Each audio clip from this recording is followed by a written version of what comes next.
السلام علیکم ورحمۃ اللہ۔ ایک صحابی کے بارے میں بیان کیا جاتا ہے کہ وہ اپنے یہودی پڑوسی کے بارے میں اپنے یہودی پڑوسی کا بہت خیال رکھتا تھا، اور ایک دفعہ اس کا غلام ایک بھیڑ کی کھال اتار رہا تھا، ذبح کی ہوئی بکری تھی یا بھیڑ تھی، اس کی کھال اتار رہا تھا۔ تو وہ جو صحابی ہیں وہ اپنے غلام کو کہتے ہیں کہ اس کو گوشت بنانے کے بعد ہمارے پڑوسی کو دے کے آنا، فلاں جو یہودی پڑوسی ہے ہمارا، اس کو دے کے آنا۔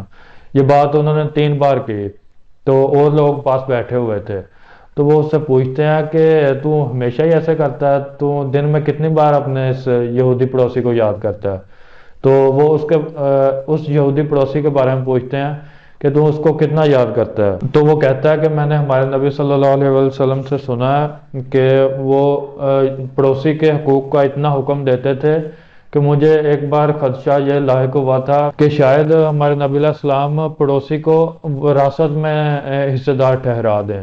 کہتے ہیں کہ مجھے یہ شک لگا تھا ایک بار کہ شاید وہ ہمیں ہماری وراثت میں اس کو ہمارا شریک بنا دیں، جو ہمارا پڑوسی ہے، کہ اتنے ان کے حقوق بیان کرتے تھے ہمارے نبی علیہ السلام۔ اور لیکن آج کل اس طرح ہوتا ہے کہ ہم مسلمان ہونے کے باوجود ہمارا پڑوسی ہم سے تنگ ہوتا ہے۔ آج کے مسلمانوں کا یہ حال ہے کہ وہ پڑوسیوں کے حقوق تو دور کی بات، ان کے حقوق دینے کے بجائے ان کے جو چیزیں ہیں، ان کا جو مال ہے، اس کے اوپر نظر ہوتی ہے ہر ٹائم۔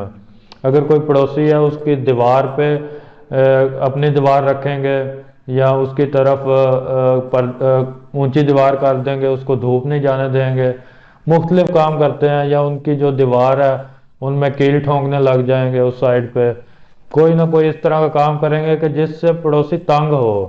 اس کو فائدہ دینے کی تو بات دور کی رہ گئی، اس کو تنگ کرنے کا ارادہ ہوتا ہے ہر وقت کہ آج میں کس طرح سے اس کو تنگ کروں گا۔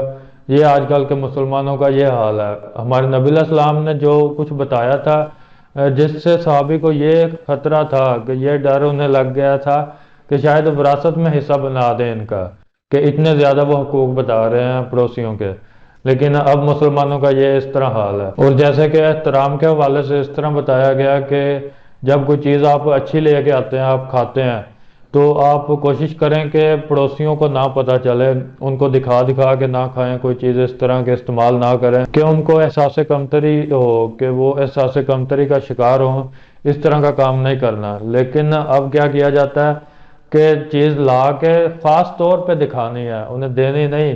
یہ نہیں کہ ان کو دینے کے لیے نہیں، ویسے ہی انہیں دکھا کے کھائیں گے، یا کوئی اچھی چیز پہنیں گے، کوئی گاڑی لیں گے، انہیں دکھائیں گے، انہیں ہر طرح سے احساس کمتری کا شکار خود کریں گے، اپنی ساری عادتوں سے، حرکتوں سے کوشش کریں گے کہ وہ ان کو فیل ہو اور ان کو احساس کمتری ہو۔ یہ مقصد ہوتا ہے، یہ خود کا ایک مقصد بنایا ہوا ہے آج کے مسلمانوں نے۔ اس سے پتہ چلتا ہے کہ مسلمان تو نام کے ہیں، بس یہی ہے کہ کلمہ پڑا ہوا ہے، باقی عمل کے لحاظ سے کوئی چیز نہیں ہے۔ ہاں یہ ہے کہ جب کوئی جلسہ کرنا ہوگا، کوئی کسی دوسرے مسلک کے خلاف بولنا ہوگا، تو تب بولیں گے، نکلیں گے، ایک دوسرے کے خلاف باتیں کریں گے اس طرح کے مسئلے بیان کرنے میں، لیکن عمل کرنے کے لحاظ سے کسی طرح بھی عمل کے لحاظ سے بالکل خالی ہوں گے۔ اور یہ ہم مسلمانوں کے لیے ایک لمحہ فکریہ ہے کہ ہمیں اس چیز پہ غور کرنا چاہیے کہ ہم عمل کے میدان میں کیوں نہیں ہیں۔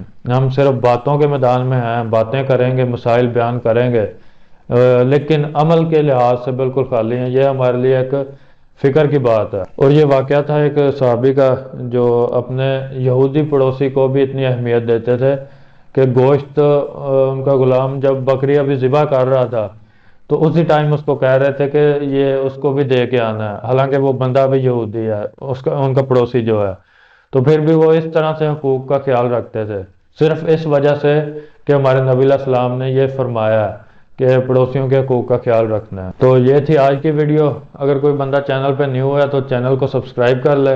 انشاءاللہ نیکسٹ ویڈیو کے ساتھ ملیں گے۔ السلام علیکم ورحمۃ اللہ۔